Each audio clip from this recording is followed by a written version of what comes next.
Welcome to Passion for the Pastime, where baseball lives 24/7, 365.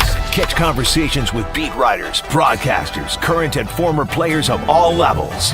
Now here's your host, Walter Ika Balsetta. Whoops, I fumbled. I got to get out of here. Walter Ika Balsetta.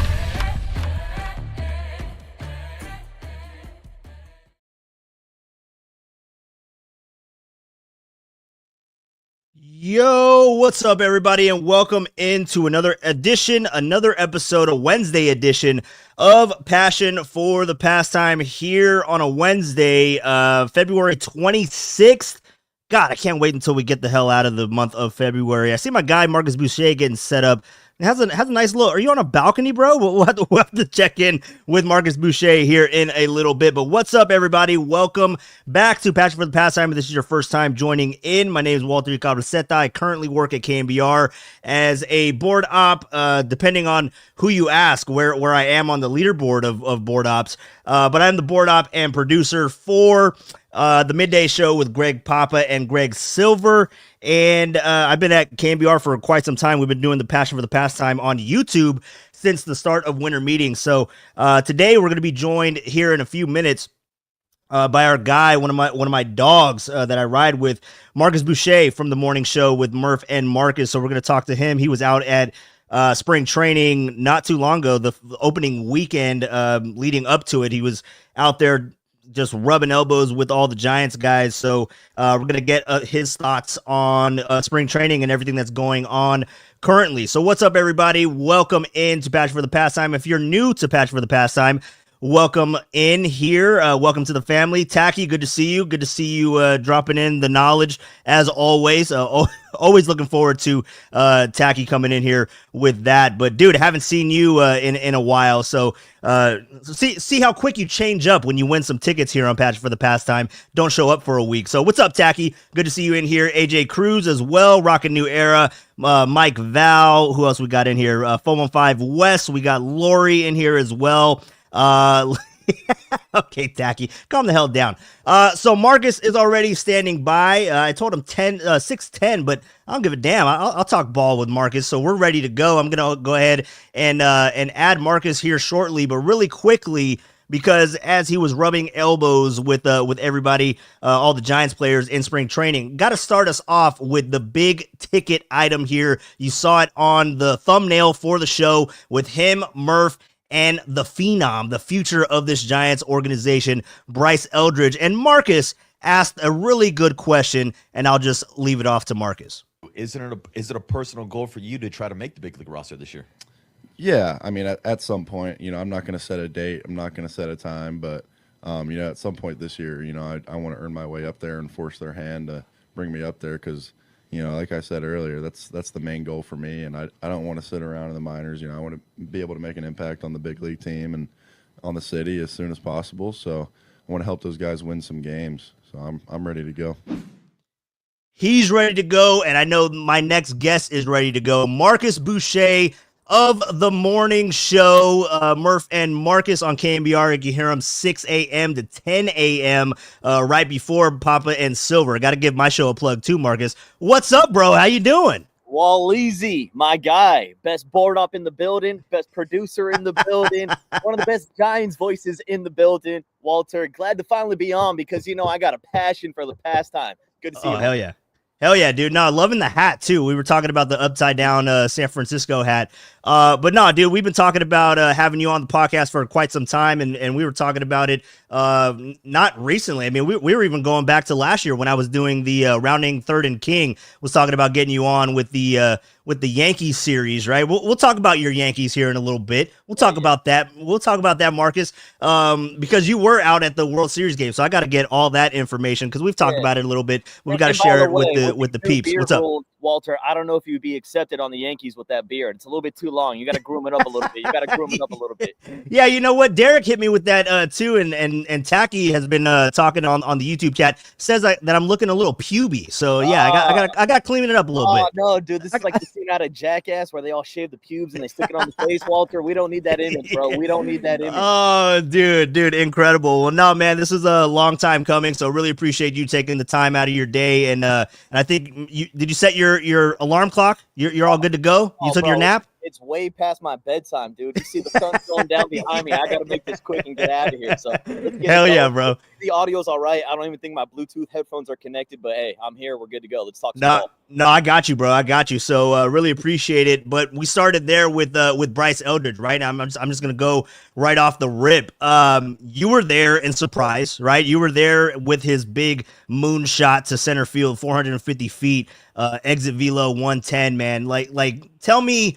Because we were kind of trying to figure out how good this guy is, and we heard the clip of I think it was Kruko talking about Kipe, saying that it was a sound that he hadn't heard since a Barry Lamar Bond. So you were in attendance, you saw it, you heard it. Just give me that sense of Bryce Eldridge. Yeah, it was the crack of the bat, and you knew from the get-go that ball was gone. It was smoke. There was no doubt about it. Bryce, nice little pimp jobs, kind of leaned back a little bit, watch it go out, and we all just kind of watched, and we all were just kind of in amazement. And it's funny, Bryce Eldridge after the game said, yeah, I blacked out in that moment, really just kind of felt the energy of the crowd, and there was a lot of energy. For a spring training game out in Surprise, that's about an hour away from Scottsdale, the amount of Giants fans who drove out there, the amount of Giants fans that hung around until the 8th and 9th inning where Bryce Eldridge hits that bomb, there was a buzz, man. Everybody had their phones out, and I'm even sitting there next to Texas Rangers fans. They're asking, who is this guy? This guy is huge. Is this your top prospect? Everybody want to know about Bryce Eldridge after that bomb. And Walter, we know that bat has power. It plays at every level. The guy showed it at every single level last year. I saw him in San Jose. I saw him move up the ranks. The guy seems like he's for real with the bat, and that's your first impression. It's one hell of a way to make a first impression in front of Giants fans last Saturday. Yeah, dude, no, I mean, the power was on full display, and I think that's a part of his game that we all kind of know. The projections are coming out, right, on the 20 to 80 scale. He's projected to be, in some projections, he's projected at 80. Some are around 70, but that's pretty legitimate power when you go into the projections. And obviously things can happen with all of these prospects, but you saw it there, you heard it, and it has a different feel to it in comparison to all these other position player prospects that the Giants have had in years past. Yeah. And you sat down with them, man. At I think it was Friday 6 a.m. right last week. So what was kind of your takeaway from having the conversation with Bryce Eldridge, because he seems like he's cut from a different cloth in that aspect as well. Like his mentality is just completely different than someone it's his first time at Major League camp. I mean, the confidence for this kid at 20 years old is unreal. I mean, he sat down and sounded like a seasoned veteran in the interview, the way he was breaking down his game, his background, and just focusing on how much he's a winner. I mean, this guy told us stories about how he won 3 straight Little League World Series championships. He won 2 state championships. Then he was on Team USA on the under-20 team in the World Cup. They won the gold. And, oh, by the way, he was the MVP also because of what he did, not only with the bat, but with the glove. So you're seeing the confidence in the kid. And I'm not saying it's cocky or anything bad, because you want your young guys to be cocky. Shout out to my guy, Young Tony, thinking he's the best board up in the building. You need that kind of confidence if you're going to succeed in this business. And Bryce Eldridge has that kind of confidence.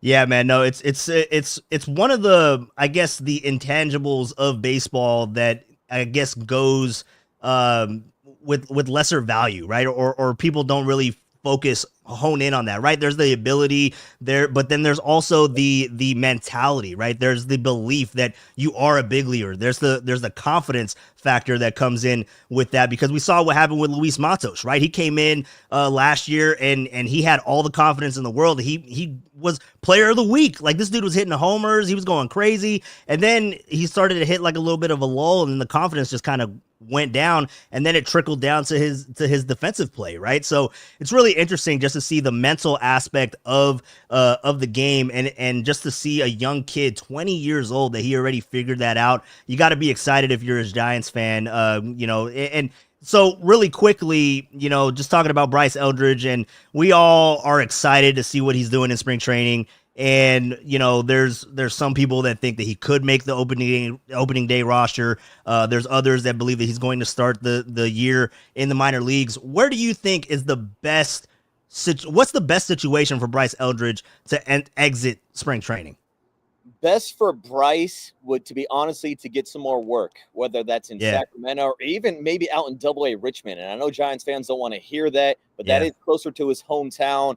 And with the A's playing in Sacramento, it might be a better field, which might give him some better opportunities to improve defensively at first base. Now, I don't think he'd be there for long, but that's really what they need, because as much as we talk about the confidence, whether it's sitting down to do an interview or stepping in the batter's box, he needs that confidence at first base. Because you don't want to get into a situation like we saw, whether it's a Luis Matos or even a Marco Luciano, where you're out in the field, you're booting a few balls around, and all of a sudden when you're up at the box, when you're ready to bat, you're thinking about the error you made out in the field.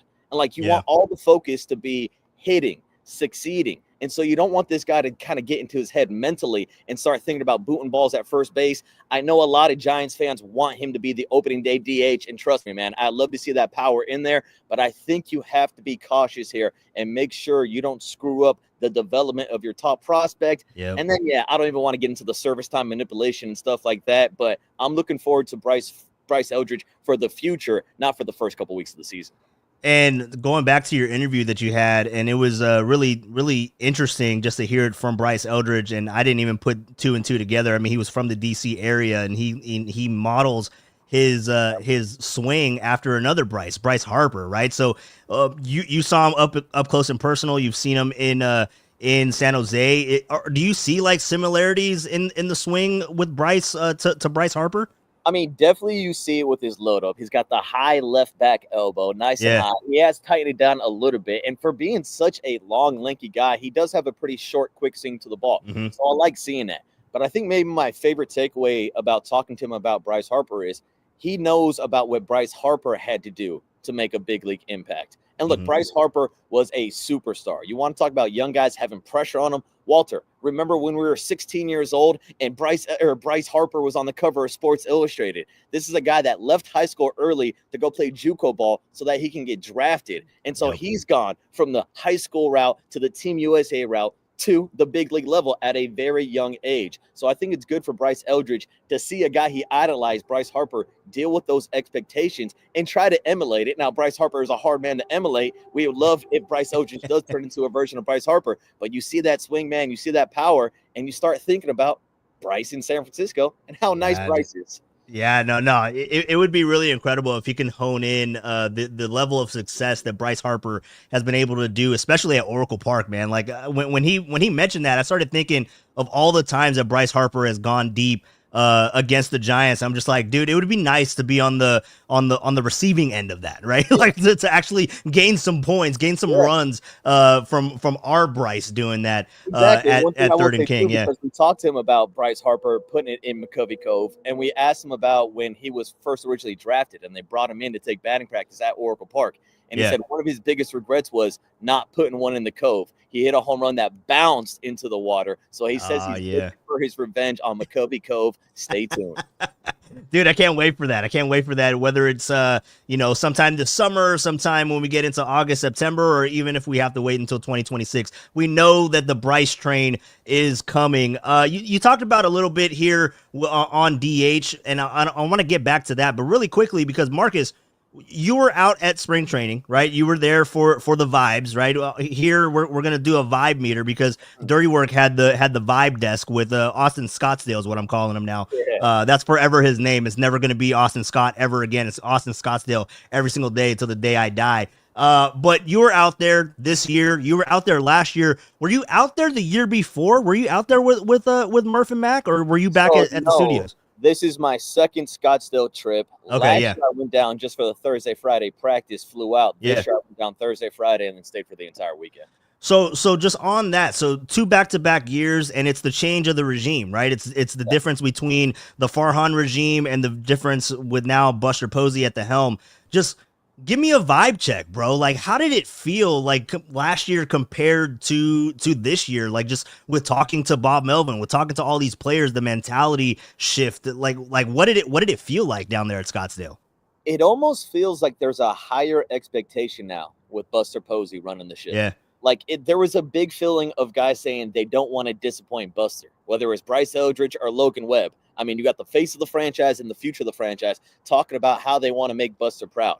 Willy Adames sits down and says, I want to go win championships like Buster Posey. Like, that's the type of mentality that Buster is setting. And props to Buster. He gave a big message to the team before the start of spring training, and it really fired some of these guys up. So I'm not saying everybody's tight and like kind of don't want to screw up too much around Buster, but there's almost an expectation to get back to Giants baseball that Buster has been preaching so much, hitting and defense. We had a great interview with Logan Webb, and he said, man, in 2021, we did some things well, but then we got away from those things, and we almost tried to do those things too much. I think the problem in 2021, it's funny saying there's problems with winning 107 games, but they saw success with the long ball.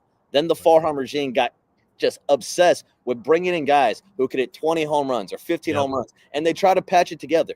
Then what happens? You suffer defensively. You're one of the worst defensive teams in baseball. You get away from traditional starting pitching. You start going with bullpen games and openers, and it's just like, what the hell are we doing? Can we get back to regular baseball? Can we get back to Giants baseball? And that's winning baseball, and that's how Buster won those 3 championships. And so that's what it feels like the message is. And the 5 going into this year, there's an actual approach and an actual goal for a lot of these hitters and for the pitchers also.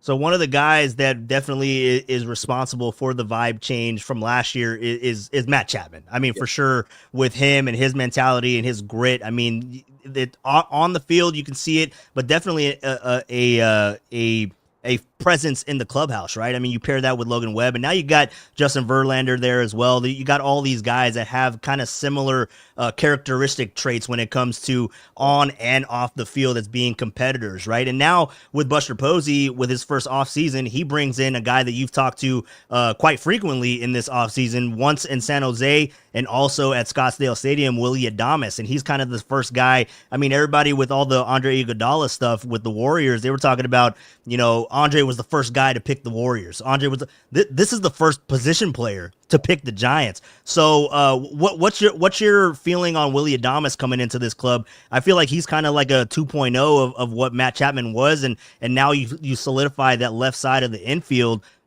Just give me your takeaways on Willy Adames joining the Giants. I mean, that's the key. When we talk about pitching and defense, do you realize how happy Logan Webb is on the left side of his defense, I should say? Like, with his ground ball rate, with the amount of ground balls that are going to go to that left side, it's going to be eaten up left and right. But I also think that helps the development of a guy like Tyler Fitzgerald up the middle. And the big point is, it's like you're looking for building blocks. It's year 1 of the Buster Posey regime.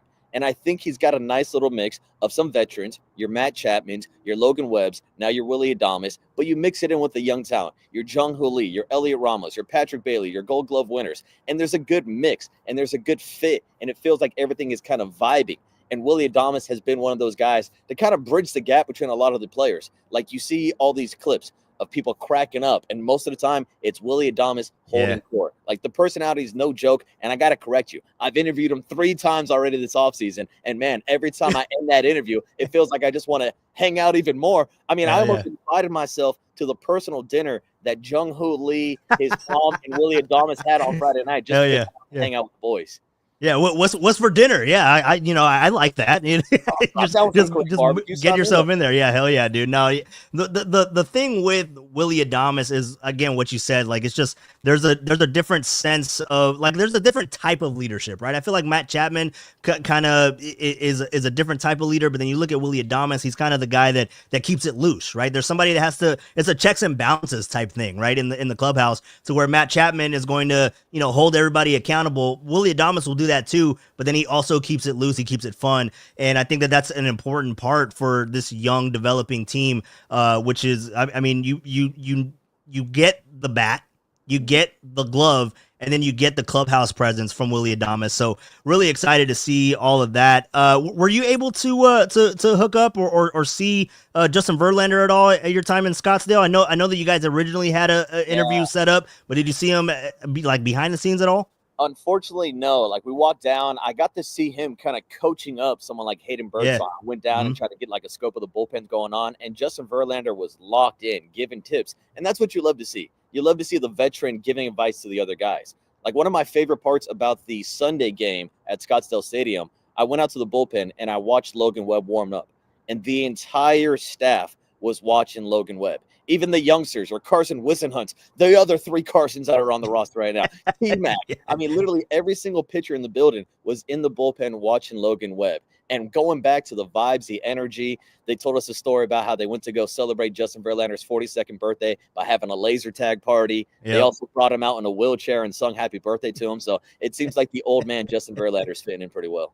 Yeah, no, I'm really excited to see Justin Verlander just going out there every 5th day or as long as he can, right? So really quickly on Justin Verlander, I mean, he's kind of the last of a dying breed, right? I mean, we saw your guy, CC Sabathia, get into the Hall of Fame, and he only had like 250 wins or something like that. He is approaching, I think he's at what? He's at 238? Right, I think it's somewhere around that. So he's getting close to 300. Yeah. Do you think that he gets there? You think that he pitches enough years? And it might not be with the Giants. Obviously, he'd have to go further beyond 2025. But do you think that he gets to 300 when it's all said and done? Here's the thing: he has said before he wants to pitch until he's 45.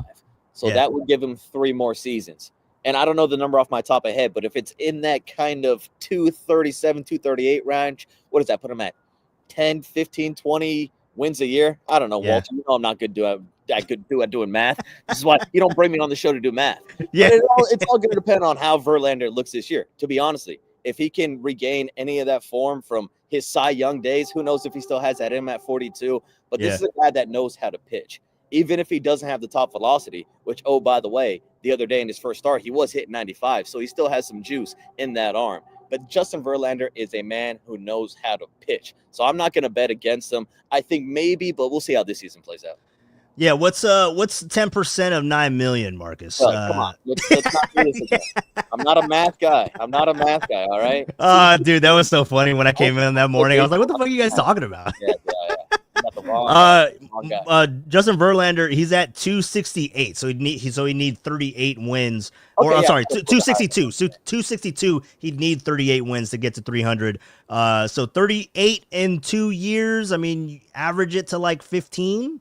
Maybe he can do that. If he pitches till 45, I think he has a chance. Yeah, maybe he could do that. So that's the addition to the pitching rotation, and you figure he's probably going to be the number 3 spot in the rotation. You're looking at Logan Webb as the ace. You're looking at Robbie Ray, and then Justin Verlander. After that, it kind of gets a little not wishy-washy, but it gets a little bit of a question mark, right? I mean, you go and look at Jordan Hicks. He's somebody that pitched today. I think he pitched an inning and a third. He had 3 strikeouts. He had a walk. Got out of a bases-loaded jam earlier this afternoon. So it was a little bit of a struggle, but also it's spring training. We're not going to over exaggerate over these outings at this point. I mean, we're talking about baseball at February 2026, you know what I mean? So if he still has those problems in June, I mean, then maybe we start having some concerns. But the one takeaway for me is that he was dialing up the gun, man. And that's something that when we were going out there early in the season, is that this dude was giving me vibes of Tim Lincecum going out there and throwing up heat and racking up the strikeout total, right? So then after those first 9 starts and he started getting fatigue on his arm, and obviously it's his first year going through a 162 of being a starter. His velocity dropped a lot. So to see him dialing it up and kind of not holding back, because I think that's something that the previous regime or the previous coaches with Brian Price, that they were trying to hold him back with the velocity so that he can last longer. But now it looks like he packed on that weight and he's going out there and throwing triple digits. Just what is your projection when looking at Jordan Hicks in that potential 4th spot? Do you think that did you see enough out of him last year to feel confident with him in the rotation? To be completely honest with you, when we talk about the rotation, I know we had Bob Melvin on the show. He said the 5th spot is open. I think Jordan Hicks should earn a spot in the rotation. Yeah, I don't think likewise. Yeah, as the number 4 guy. Now he has all the talent in the world, and I think he will start the season as the number 4 guy. But I want him to go out there and earn it. And trust me, I love triple digits. I love seeing guys hit 100 miles per hour. But it is spring, and it's 1 inning. And we know Jordan Hicks in 1 inning before as reliever would dial it up to 103, 104. I think he even hit 105 one time. What he has in that arm. It's an absolute cannon. But you laid it out perfectly. The velo was there early in the season. even as a starting pitcher, he would even sit around 95, 96, dialed up when he needed it. But later on the season, we were seeing him hit low 90s, 91, 92. Yeah, man. And your stuff is not the same when there's that big of a drop-off. So the key is conditioning. He's been talking about running and lifting all offseason long. Everybody in the building was talking about him being a starting pitcher. That's still his goal. That's still his identity. He really just has to go out there and prove it. He has all the talent in the world. We know what he can do on the bump. If he gives you anything that resembles the first 2 months of the season, then again, he's looking as a steal with that contract. How it was looking the first couple months, you're just hoping it doesn't fall apart in the second half of the season.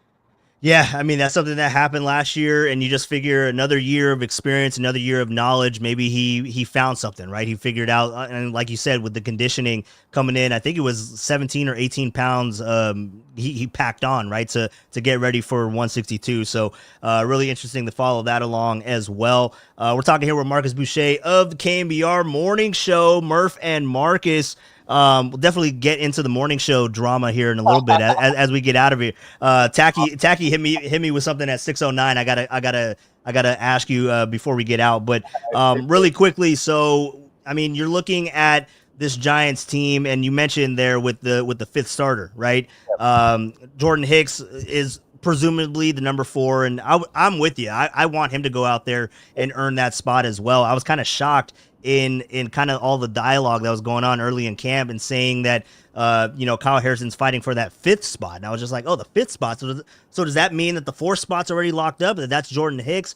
I guess one could lead you to that conclusion, right? But looking at the number 5 spot, if Jordan Hicks is the number 4, and assuming that's the route that it's going to be, you look at it's Hayden Birdsong, it's Kyle Harrison. You can even throw a Landon Roop in there. Who do you give the advantage, and who do you want to see as that number 5 starter going into 2025? I want Kyle Harrison. I'm a dirty, hairy guy. I love Kyle. Since the moment I saw him down in San Jose, and he was getting me free beer batters, striking out fools left and right. Hell yeah, dude, yeah. So I'm a big Kyle Harrison fan. And honestly, like my hot take, if you consider it hot, I think he ends the season as the number 2 pitcher in this rotation. Ooh. I think he gets back to some of those flashes we saw his rookie year. He talked about making a slight mechanical adjustment this offseason with his arm angle, and the velocity has ticked back up. I was super disappointed not to see him down in Scottsdale, dealing with a little bit of a flu right now. Hasn't thrown yet, but I'm looking forward to seeing him bounce back where those numbers are on the radar gun. He's still one of the top left-handed pitching prospects in the game. I know he's graduated now from prospect level, but the talent is there. I'm a Kyle Harrison guy. I think he's going to end up as one of the best pitchers in the rotation this year. Yeah, really, really interesting, man, because interesting that you say that, but also with the velocity with Kyle Harrison, that was something that was a big deal last year, where he relies on that fastball so much, and when you don't have the velocity, it was just like he was throwing BP. So if he can figure out the conditioning as well and add those secondary pitches, and he's still young, he's still a prospect, because there was a story in The Athletic, I forget who put it out, but it was under 25 all MLB team, right? And Kyle Harrison was named the number 5 starter, and you're mixing him in there with Jared Jones, you're mixing him in there with Paul Skeens. Of that trio, I mean, you get Kyle Harrison there at the number 5 spot. That's pretty good for the Giants to look at.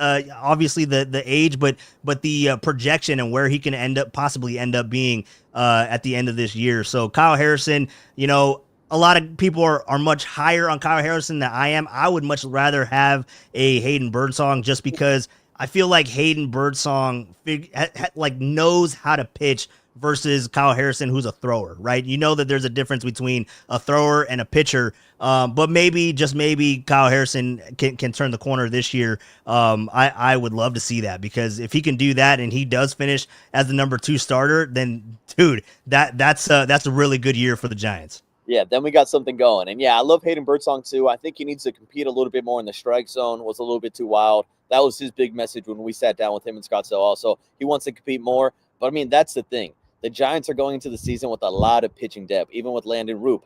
And that's because you have question marks about whether or not Jordan Hicks can go full season, whether or not Justin Verlander is going to look like a former version of himself, whether or not Robbie Ray can stay healthy. Like, it does look like a pretty good rotation on paper, but you need more than 5 pitchers in a season. We know that. I don't want to see any bullpen games, so I'm glad they have some depth. Yeah, no, depth is definitely something that they need to hone in on, and not only in the pitching side, but the position player side. I mean, you're looking at the platoon system that you have at first base with Wilmer Flores and Lamont Wade Jr. One of those guys goes down. I mean, hey, you better call Bryce Eldridge. Like, what's he doing? You know, but and then you look at the outfield, right? And that's kind of the next point that I want to get your thoughts on is the fourth outfielder spot, because a lot of these players, a lot of these position players, they're everyday guys, right? I mean, you got Patrick Bailey, you got Matt Chapman, you got Willy Adames. You figure Tyler Fitzgerald will be at second base majority of the time. You got Elliot Ramos, who he's dealing with the oblique, so you got to figure out the depth there in the outfield. But then you got Jung-Hoo Lee, who's coming back. You figure he's going to be out there every day. So it's really, the platoon system in left field with who's going to be paired with Mike Yastrzemski. Who would you want it to be? I mean, I know you kind of have a soft spot for Luis Matos, right? But are you kind of looking at Grant McCray, looking at that defense, looking at that speed as he can maybe be a difference maker? Or are you looking at maybe putting Gerard Encarnacion and switching Elliot Ramos over to right field when the time comes to get Yaz out of there? Like, what's the combination for you looking at that fourth outfielder spot? So me, I think the platoon going into the season is going to be Yaz and Luis Matos. And obviously that's going to be based on lefty-righty matchups. Yep. Now, I do think that there's a case down the road for Grant McCray eventually replacing Yaz. Because I want to make sure I'm clear on this. No disrespect to Yaz. I think he's probably the best right fielder to ever play the bricks at Oracle Park. He's a great fourth outfielder, a great defender. But we've seen what Yaz is. Yeah. And it seems like to me, Grant McCray can give you a lot of what Yaz gives you. Left-handed bat, power, does strike out a lot. A lot. But he will also get on the base pass and swipe you a bag. He gives you a different element of speed. So I think by the end of the season, seeing what happens with Yaz, you might see McCray up there. But I would expect Luis Matos to be there. I will say Luis Matos has shown some discipline in the first couple of games of spring training. I think even leading up to today, he had not struck out yet. Yeah. So that's huge for Luis Matos to get more discipline. The one guy that throws a wrench into all this, another right-handed bat, is Marco Luciano. Yeah, dude. Left field this past weekend. Now, I still got to see more with the glove for him in left field. And to be honest with you, I know you teased the DH spot. I would love to see Marco Luciano hit himself into that DH spot. And the Giants got to be careful because they have one more option left with Marco Luciano. Yep. And I don't want to get into a situation where we saw last year with Joey Bart where he ran out of options and then you let him go for nothing. Marco Luciano has had an up and down ride as the Giants' top prospect. But what did we see last year with Elliot Ramos? The breakout season. Yep. Marco Luciano is still only 23, 24 years old. He's still young. He's the same age that Elliot Ramos as he broke out last year. So I'm not throwing the dirt on Marco Luciano. And with that opening at DH, I would love to have Marco Luciano on the roster as a DH and even as a fourth or a fifth outfield option to see who hits better between him and Luis Matos. Yeah, honestly, I mean, looking at the DH spot, I mean, you hit it there with Marco Luciano, and you saw the bomb that he hit. He looks more comfortable at the plate this year and I mean, he was talking about adjustments that he needed to make, and he was kind of not there, and he was in his head, right? So just to see him make those adjustments and see how that translates to him being in the batter's box and just having, again, the confidence. I feel like he just didn't have the confidence just because, I mean, you look at the previous regime and what happened with Joey Bart. I mean, not to put words in his mouth or thoughts in his head, but it's just like, you see what happened with their top prospect with Joey Bart and how he got optioned out and he's no longer on the team. What if he's like, well, shit, I'm next. You know what I mean? So there's the high expectations or the high pressure that's self-imposed almost. So, you figure with Buster Posey coming in here and talking about, the mentality early on in winter meetings and leading up to spring training, to where he said that I think you might have even said it on your show, that he wanted Marco Luciano to be Marco Luciano, be himself and get loose. Then maybe we can see him turn that corner that I hope that we're all going to see in 2025 and beyond. Because if he's the DH, man, then I like Gerard Encarnacion as well. I feel like he might be that DH spot also. But Marco Luciano, like you said, if he can field, if he can play a decent, like, he doesn't have to be a Gold Glover. If he could just go out there and not be a liability. And again, I say that in the same sentence that I'm going to say he kicked the ball around on Monday. Was it Monday? No, I think it was Tuesday. Right? It was against the A's, and he kicked the ball around in the outfield. I was just like, oh, come on, Marco, what are we doing? But as long as he can clean that up I think the bat is gonna play at the major league level. Yeah, and that's the key. It's the freedom that Buster Posey told us that he wants us to play with, because that was my biggest problem with the last regime.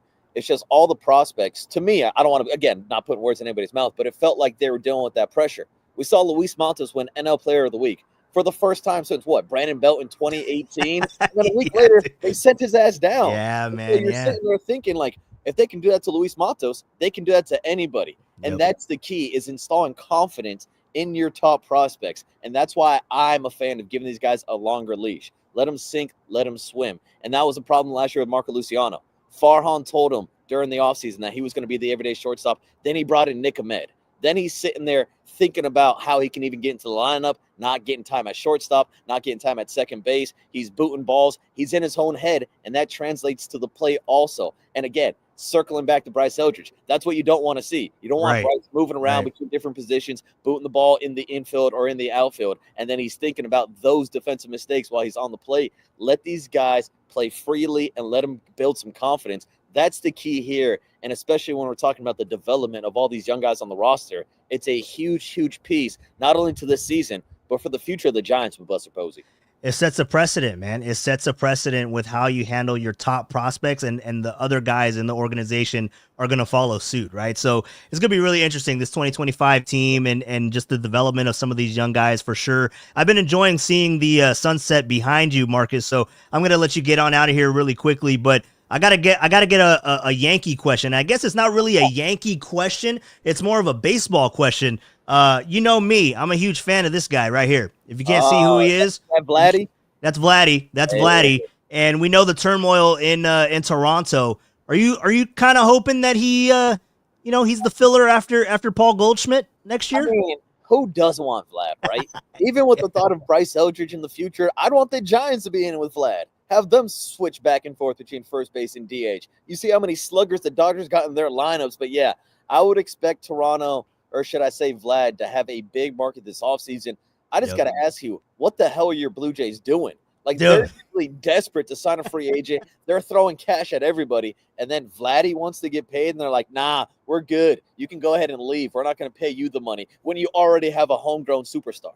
Dude, what's up with that? It literally has thrown me through a loop for my Jays, right? My Blue Jays. Yeah, I have been so confused because, and also like that's why like everybody's looking at Vladdy and saying, oh, he's getting greedy. They offered him $340. I'm just like, dude, you were offering $700 to freaking Shohei Ohtani. You were offering $740 to Juan Soto, and he's sitting there. He's like, okay, you guys have that type of money. I want to get paid too. And it's like, how do you have that type of disrespect for your own homegrown guy? He's literally looking at you in the face to where the Blue Jays are like, oh, we need to get a big name free agent. We need to get a big name free agent, big name player. He's literally on your team. He's literally there. Pay the man, goddammit. I don't know what they're doing, bro. I really don't know what they're doing. And what was it? Susan put out a story yesterday on I think it was betting.com or something like that. She put out the statistics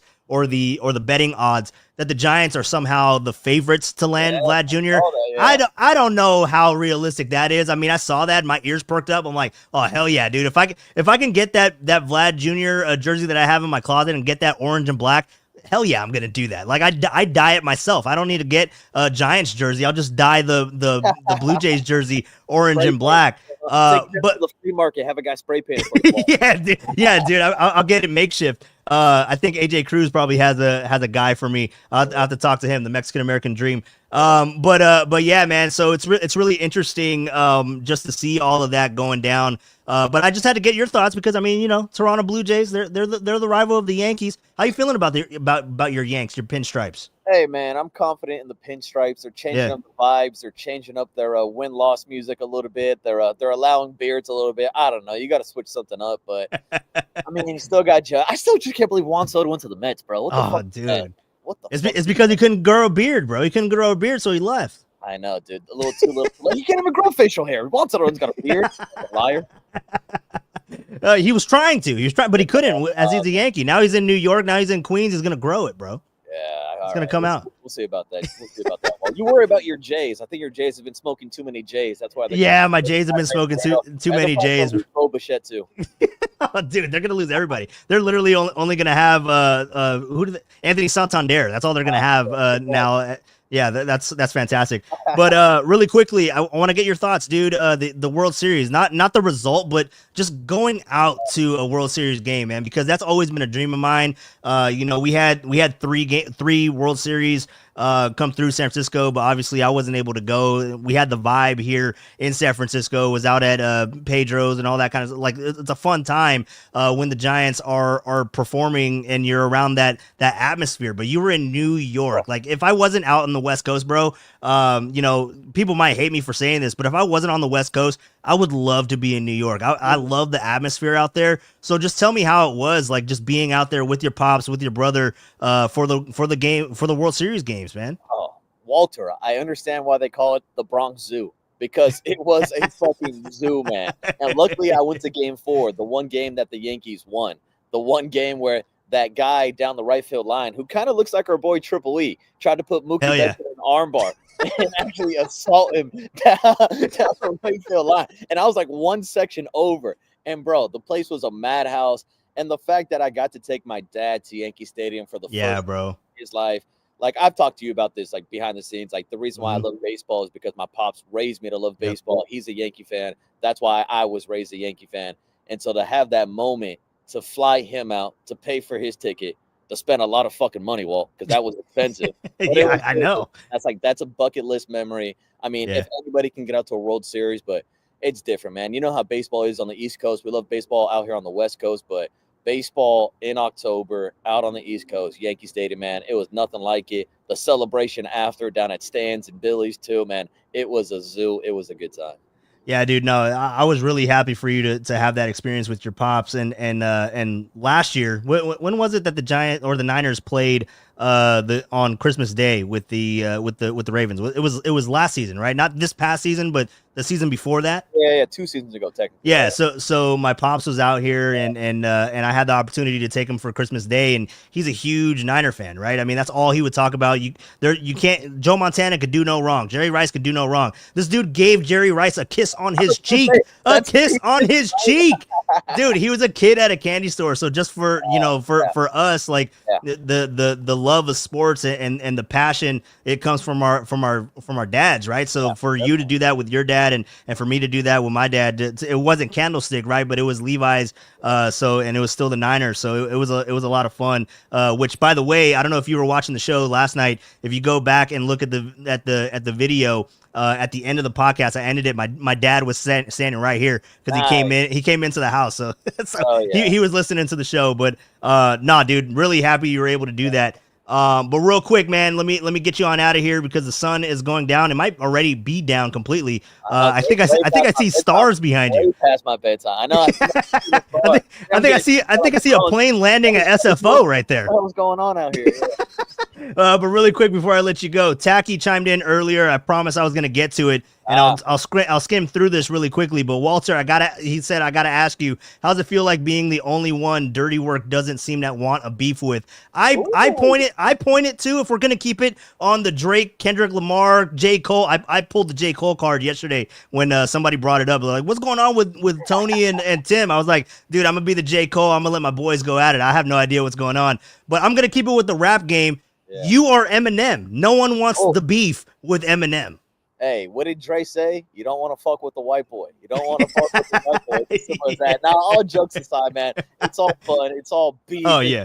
It's all smoke. Yeah. But at the end of the day, we've been talking about board op rankings for years. Oh, yeah, dude. When I first started with B. Smith and Mike Holler on the board, and we make jokes about being the best board op in the building. Copes did it when he was on the board. I did it when I was on the board. So young Tony, feeling himself a little bit, throws out the declaration. He's the best in the building. And, hey, I'll back my boy. So if you guys want to talk some shit, let's talk some shit. I got no problem talking some shit to my guy, young Tony. I love Tim, but I said it on the show earlier today. He's the Bill Buckner of board ops. Great career at KNBR. He's an all-star, but people are going to remember you for the Thin Tim mistake of the day, just like Bill Buckner booted that ball. Oh, dude, that's incredible. Yeah, when you said that this morning, I started howling. I started howling on the BART train when you said that. Dude, incredible stuff. And then real quick, just behind the scenes stuff, Austin Scott is getting in on the action. He said Jung-Hoo Lee on the morning show next year. He's asking. Guarantee. And shout out to my guy, Austin Scott, for the digital coverage, the help this past weekend in Scottsdale, or should I say week, because he abandoned me on Saturday and Sunday. I'm expecting A. Scott to be out there drinking all next year down in Scottsdale. And hopefully, Walter, we can get you down there for spring training also. Oh, dude, I would love to do that and be out at Scottsdale with you guys. That would be incredible. Really quick, I can't find. Oh, here we go. Really on the way out, because Tacky, you know Tacky, he's a regular in the YouTube chat. He rides with you guys. He goes sipping Mai Tais on the beach together.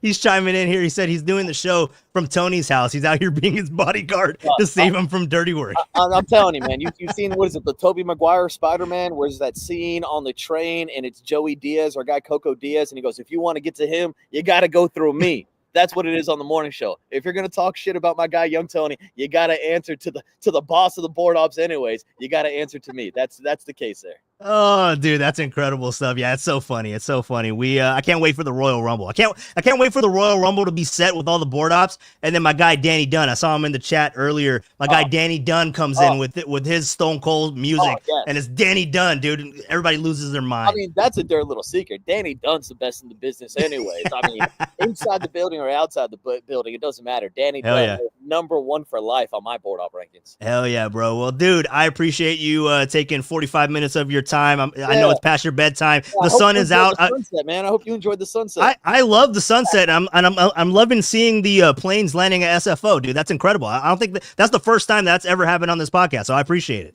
Oh, bro, I'm telling you, you got to slide by, hit the rooftop up. I got a barbecue up here. We'll have some beers during the game, and then go down to Oracle Park, watch the Hell game. yeah, dude. You know it's that time of the year. I'm getting excited. I'm getting the itch. I'm starting to get itchy. Because baseball, I need some baseball games. I told DC at the end of the Saturday game, I said, DC, bro, I'm a sick fuck. It's a spring training game, and I don't want to leave. I want more baseball. I need more baseball in my life. It's as simple as that. Did you stay for the Tony Bennett? Don't they play Tony Bennett out there in Scottsdale too, or no? No, I don't think so. I don't know. I was going that's a San Francisco thing. Tom Miller and Dwayne Kuiper anyways. Oh, hell yeah, dude. No, that's a fun time. No, we'll have to definitely do that. We'll get out to Scottsdale at some point. One of these years, we'll do it. We'll do it, Marcus. And we'll get out to Army Navy too. We'll do that as well. Don't bail on me this time, man. All right, bro. Well, hey, thank you for taking the time to stop by the podcast. I know we've been talking about it, but I really appreciate you stopping by, man. It's been a fun time. Yeah, I just hope I brought enough passion for the pastime, Walt. Hell yeah, dude. You brought passion. Walter. I had to beg to get on the show. I'm like, Walter, I went to 72 Giants games last year. I got some passion. Let me on the damn podcast. Hey, real quick, you didn't beg as much as Jack Loader. Jack Loader is still begging me to come on to the show. That kid just begging for a conversation. All right, bro. I'll let you go. Appreciate you stopping by, and I'll see you tomorrow morning when I get in at like 9:30. I'll see you in like 12, 15 hours. Cool. Yeah, dude. Get some sleep. Go to bed. All right, bro. All right, that was Markus Boucher of the morning show with Murph and Markus.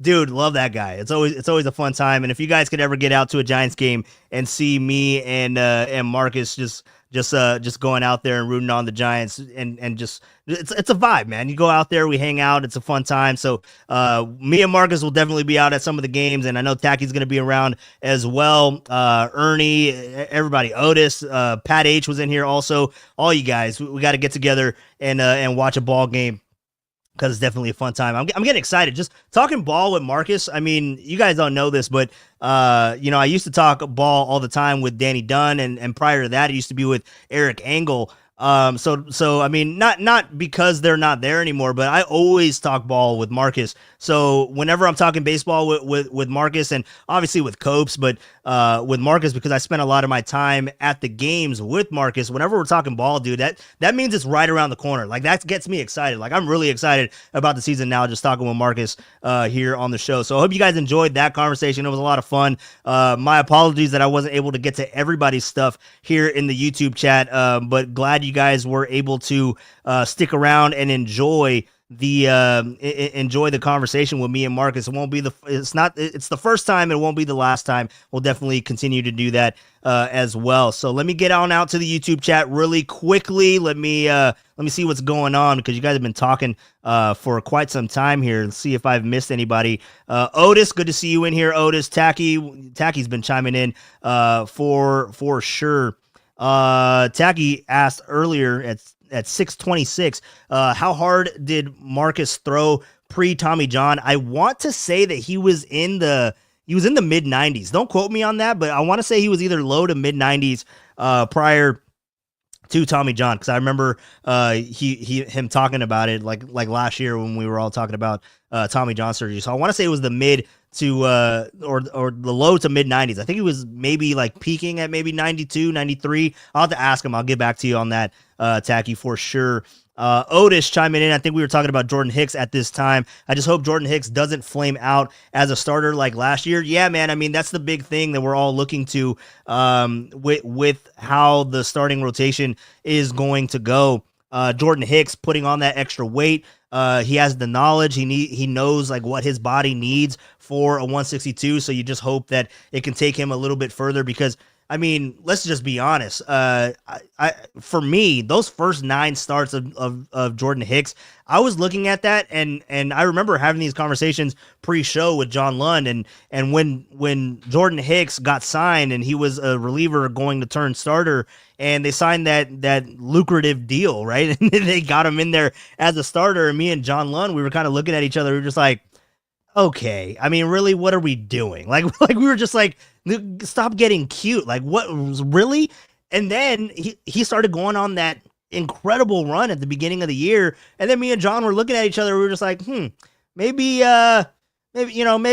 were a little off. But then John was always going back to, just wait until the innings catch up, and so he called that. But I was really in on the train of Jordan Hicks. So the first 9 were incredible. The last, whatever many he had, maybe the last 9 or last 10, I don't remember how many starts he had last year, because he stopped starting towards the end of the season because of his arm fatigue. But if we can get more of Jordan Hicks at that front level of what we saw in those first two months, I mean, then the Giants are looking like a good team, right? And with Marcus talking there about Kyle Harrison winning the 5, and then he thinks that he might end up being the 2. I get excited because seeing the progression from being the 5 starter to being the 2 starter, you just hope that he's not the 2 because and the 2 figuratively, not like in the rotation, the second best pitcher in the rotation. You just hope it's not because of like injury or just bad performances from a Robbie Ray and from a Justin Verlander. You hope that it's because of him getting to an elite status and him being named to that all MLB team. I forget who it was. I think the last name was I think it was Steven Nesbitt, because when I read it, I said, I'm Mrs. Nesbitt. I don't know how many people are Disney fans or Toy Story fans. I think we're all Toy Story fans, right? We're all around that age. But Nesbitt, that's what I thought of. I thought of Buzz Lightyear when he's getting hammered on the tea time. You guys know what I'm talking about if you guys are Disney diehards like I am. But so Steven Nesbitt, he put out a story on The Athletic, and he pretty much did a all MLB 25 and under, and Kyle Harrison was named on that team as the number 5 starter. So it's really, and when you look at the rest of the team, I mean, as I mentioned, I'm trying to pull it up right now, but my phone isn't working. But as I mentioned earlier, the other pitchers on that team, I think it was Taj Bradley, right? For the Rays. He was on there. I think he was the number 4 starter. You had Jared Jones on there as the number 3. I forget who was on for the number 2. I want to say it was the dude from Atlanta. Long last name, hard to pronounce. I forgot what his last name is. But I believe he was number 2, and then number 3 or number 1 was Paul Skeens, and then Kyle Harrison. That's a really impressive group to be included with. Paul Skeens, Jared Jones, the dude from Atlanta, and Taj Bradley from the Rays. That is a very impressive group of starters for Kyle Harrison to be included in. So yeah, if he can end up having the stuff of a number 2 by this end of 2025, I would say regardless of the record, regardless of how other things turn out, that in and of itself is a win for this Giants team that, again, I mean, we're trying to compete. They're trying to go out there and make the playoffs, of course, and that's great if they do. but we have to see progression. We have to see growth from these young guys, in particular to Marco Luciano, in particular to Jung-Hoo Lee, Elliot Ramos, Tyler Fitzgerald, and yes, a Kyle Harrison. So, and hell, I would even take it for a Jordan Hicks at this point. I mean, since Otis brought it up and talking about that, that's how we got on this conversation as well. But let's go back out to the YouTube chat, say what's up to everybody, and see Tacky chiming in. We were talking about Kyle Harrison. I'm a Kyle Harrison guy. I took a piss in his childhood bathroom. All right. That's cool. That's cool, Tacky. Let's see what De La John. Yeah, that's why we would always love to. That's why I'd always book Kyle Harrison on Papa and Lund, is because Papa would always hit us with, and I started doing it with Silver.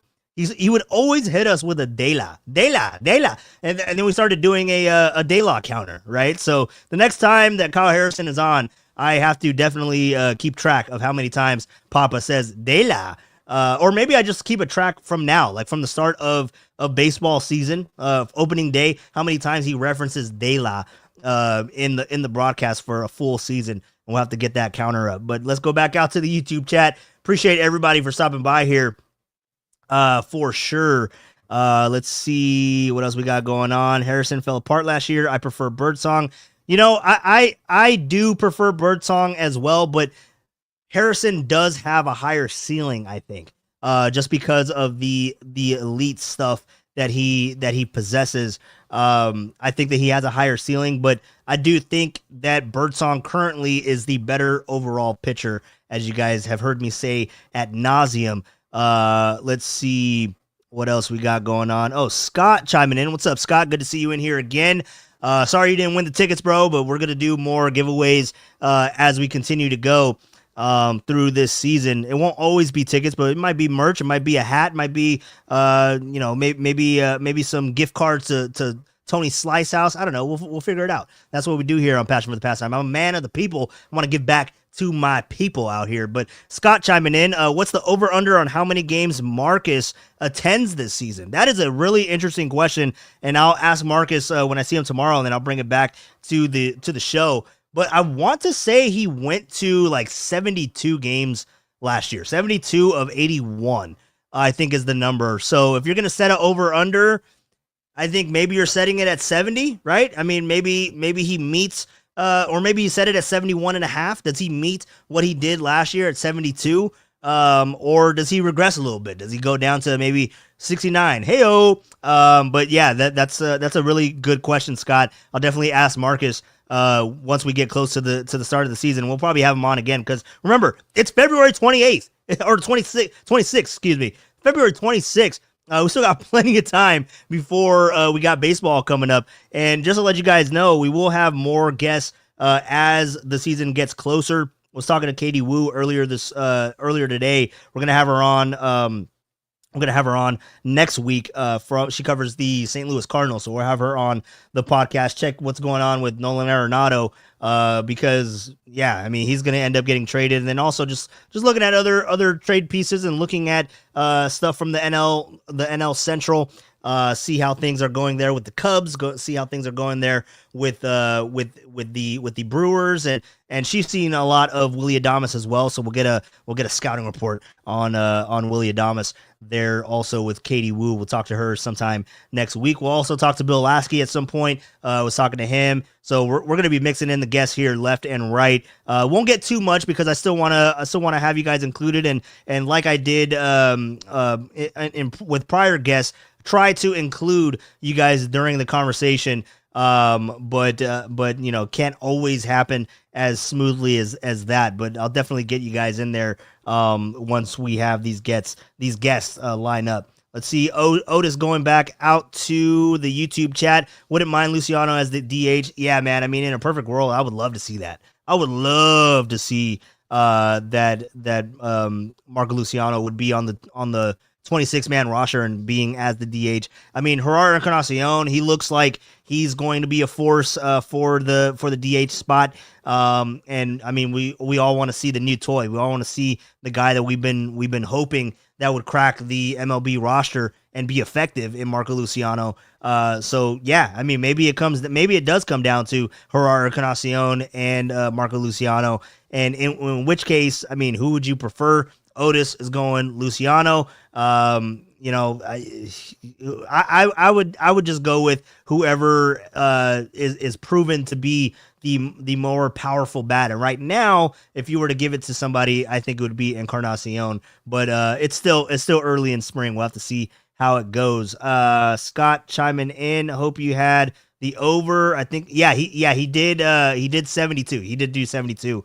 I can confirm that. He said he ended up going, okay, so you guys already were talking about this. Cool, sweet. Yeah, we'll probably set that over under at 71.5 for sure. Let's see. And speaking of Katie Wu, she just sent me a text right now.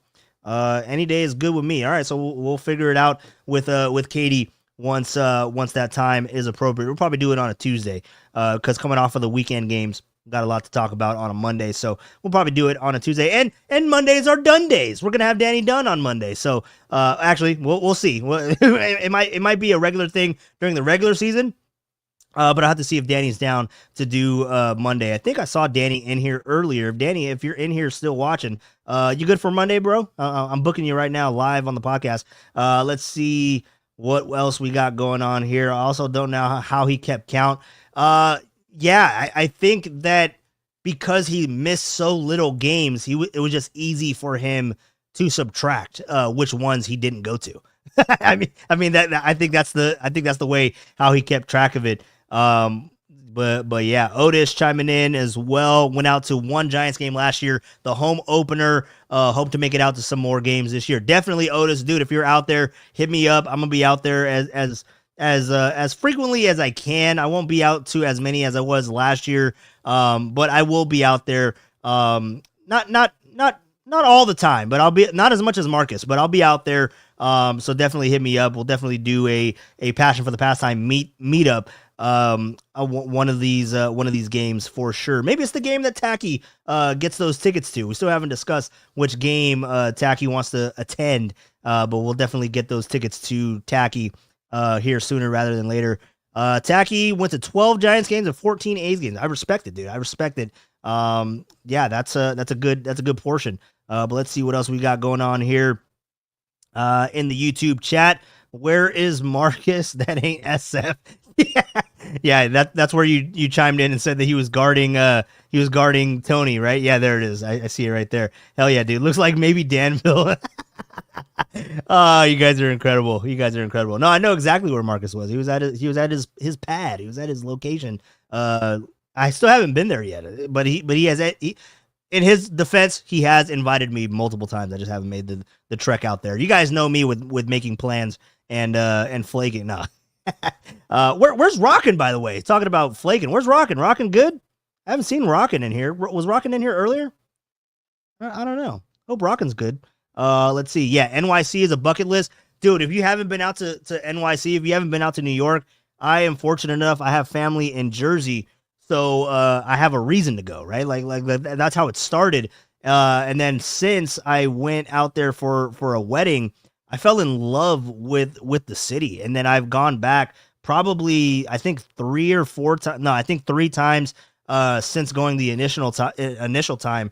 So I love going out to New York, man. Like I said, with Marcus, and hate me for all you want, but if I wasn't out in the West Coast, I'd probably be in New York, man. I'd probably be out in that area just because the energy, the food. I mean, I love the people out there, bro. Like it's definitely a different animal. It's a lot of fun. Otis chiming in on New York too.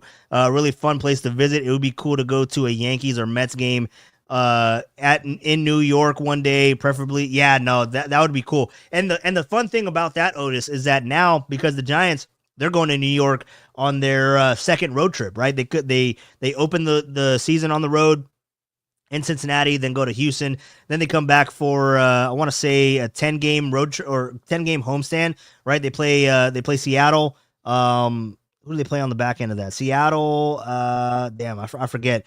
They play the Reds on finishing up, and then after that they go on the road. And New York is the weekend after the final games of that first homestand. The weekend after that, I believe that they're in New York for a weekend series. So the cool thing about the flex schedule is that now, I mean, you're not waiting, hopefully that the Giants are playing in New York. The Giants are going to play in the New York every other year, right? So they're playing in New York this year. They won't next year. Yankees will come to town. You'll see Aaron Judge hit 5 home runs like he did last year. And then the year after that, they'll be in New York again. So that's the fun thing. You can kind of start planning trips. I mean, you always know that the Giants go to New York to play the Mets at Citi Field, so that's not a problem. But to go to Yankee Stadium, I think that would be a fun experience. I've never been out there to Yankee Stadium. I've gone through the trains. I've seen Yankee Stadium from the train when I was on what line was that? I think it was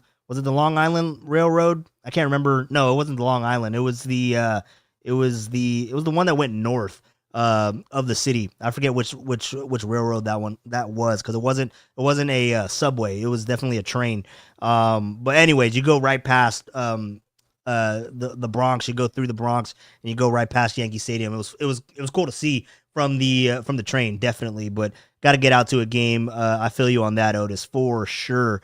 Tacky, the morning show versus Dirty Show beef is so fucking entertaining. Yeah, dude, it's crazy. Like I said, we're gonna do a Royal Rumble with all the board ops. So we'll have to see where loyalties lie, I guess, is what we're gonna have to figure out when we do that Royal Rumble, when we're all in the ring together. Tony about to get slapped by a tortilla, dude.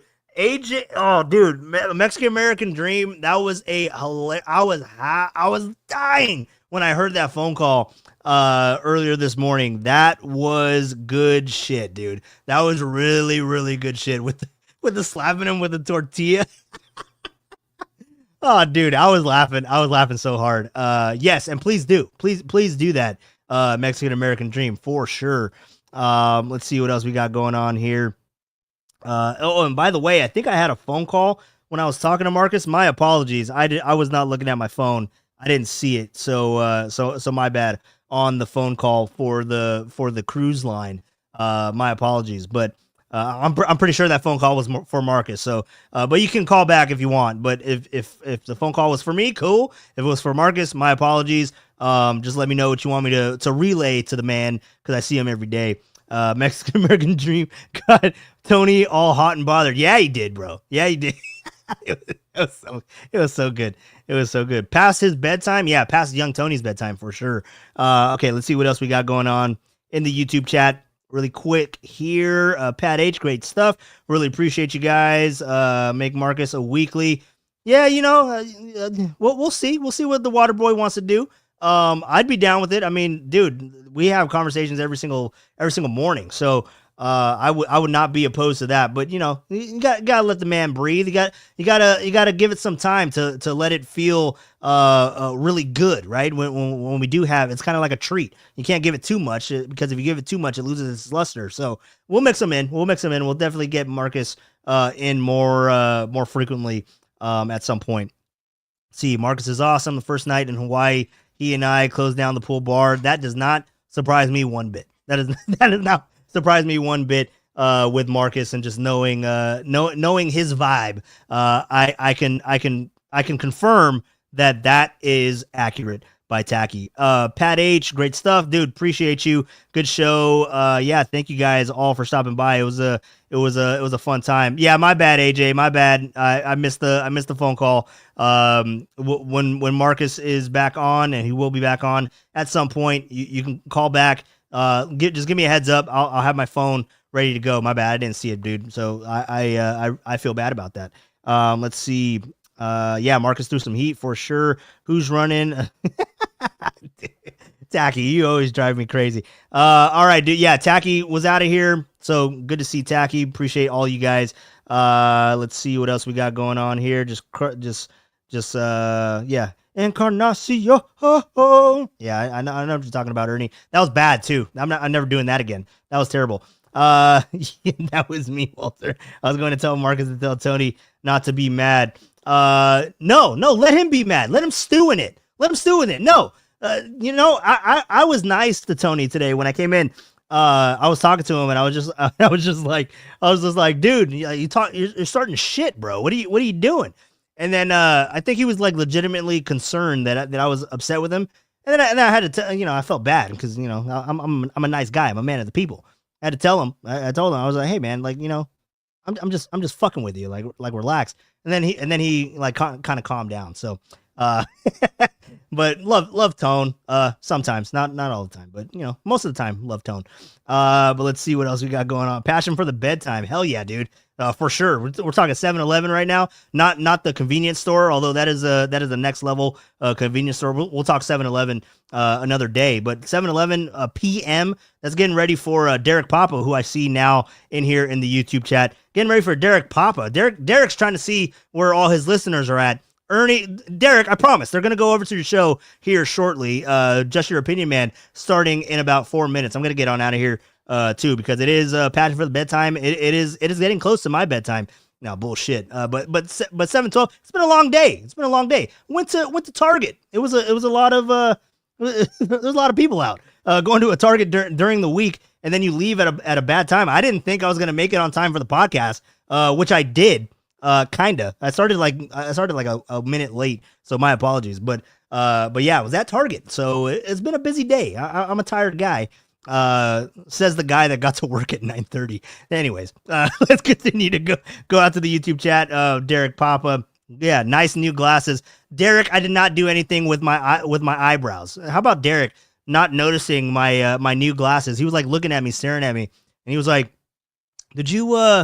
Did you do something? Did you do something different? You do something with your hair? And I was like, no. And then he's like, did you do your eyebrows? I'm like, no. What are you talking about? It's because I got new glasses. So Derek, appreciate you. Finally realizing my new glasses. They're clear. Before they were a little they were black. So I'm not gonna go there. Okay, let's see. Way more handsome than young Tony. Oh, thank you, Derek. I really appreciate that. Yeah, what the hell was that, by the way? That was another thing I was telling Tony. I was like, dude, you're taking shot. You're saying you're more handsome. You're saying that you're in better shape, bro. Don't get at me. I got the the Latino dad bod, but don't get at me, bro. Anyways, you got yeah. Don't get me started. Don't get me started. See, passion for the fashion. All right. See, she's been hanging out with me way too much. Now we're rhyming. She was proud of that one. She came over here and smiled. That is good. She's been hanging out with me too much, but I can't take too much credit. She came up with that on her own. She hears me rhyming things all the time for segments and coming up with new ideas, especially with Papa. That's just the industry. We gotta get names that sound aesthetically pleasing, right? So a lot of them, it has to do with rhyming or it has to do like Walt's Wednesday whip around, right? It's all W's, right? It sounds good. So passion for the fashion. Hell yeah, dude. Really appreciate that. I saw you guys talking about the YTs. Me and Marcus are the YT gang, by the way. YTs and Nikes. That's me and Marcus. AJ Cruz, I like your style, Walter. Dude, appreciate you, bro. I like your style, AJ. Just, we can go back and forth all day. Let's see. Beef makes me tired. Yeah, dude. I think that's what it was. Getting up and going to the morning show or going into work today. It was just exhausting because I knew it was going to be beef left and right. But let's see what else we got going on here. Danny Dunn. Tim read your real thoughts on Tone on the air. Wait, did he really? wait, did that really happen? Did that happen, Danny? I wasn't listening. See, I when I leave the station, I listen for a little bit, but I don't listen all the time, and I get caught up and AJ calls in and tells me that there's beef at the station. I'm just like, dude, what are you talking about? Dan, is that legit? Is that legitimate? Is that Did Tim really read my real thoughts on Tone on air?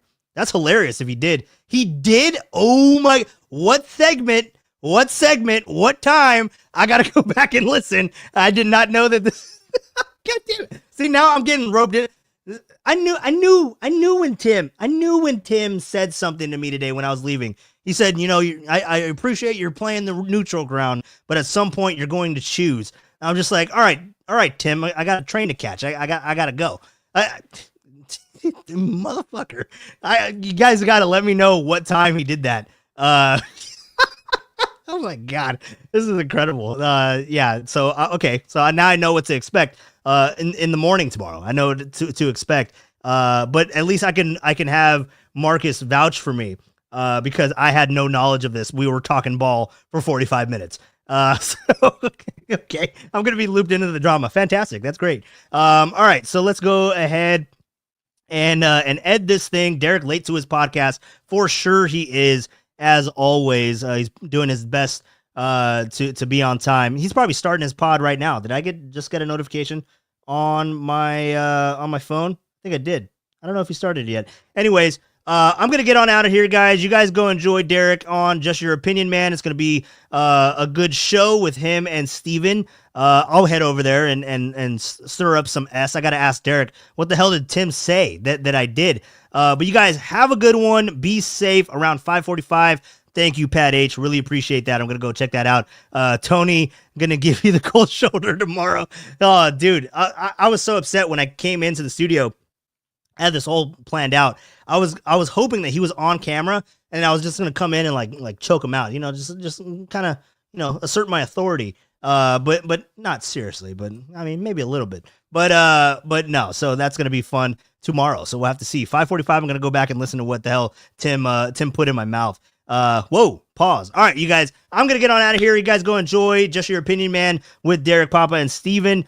And we will be back at it again tomorrow. We might be talking to Austin Scottsdale tomorrow, the digital machine, the content machine of Austin Scott, aka Austin Scottsdale. We'll talk to him tomorrow. We'll get his vibe check from the Vibes desk from Dirty Work. We'll talk to Austin Scott maybe tomorrow. We were talking about it all week when he got back, and we haven't really nailed down a day or a time, but it's going to be maybe tomorrow. So I'll let you guys know, but we'll be back at it again tomorrow, whether we have a guest or not. 6 o'clock, Passion for the Pastime. If you are new to the show, make sure to subscribe, make sure to set your notifications and give us a like button. And we're back here tomorrow at 6 o'clock, as we are every Monday, Tuesday, Wednesday, and Thursday, pending on the Fridays at 6 p.m. My name is Walter Carceta. This was Passion for the Pastime. Got to thank every one of you that came in to the YouTube chat. Danny Dunn, Hannah, Ernie, AJ, Pat H. Didn't see Rockin' today. Tacky was in here as well. Lori was in here as well. Ernie, Otis, all you guys. Love you guys for stopping by. Really appreciate it. And thank you to Marcus for taking time out of his day, 45 minutes of his day, to talk some Giants baseball. Talk baseball is what we do. So you guys, hope you enjoyed it. I sure did. It was a fun time. We'll be back at it again one more time for the week until we are done. Until next Monday, tomorrow, we'll be back at it 6 o'clock. Talk to you then. You guys have a good one. Be safe, and I'll see you tomorrow.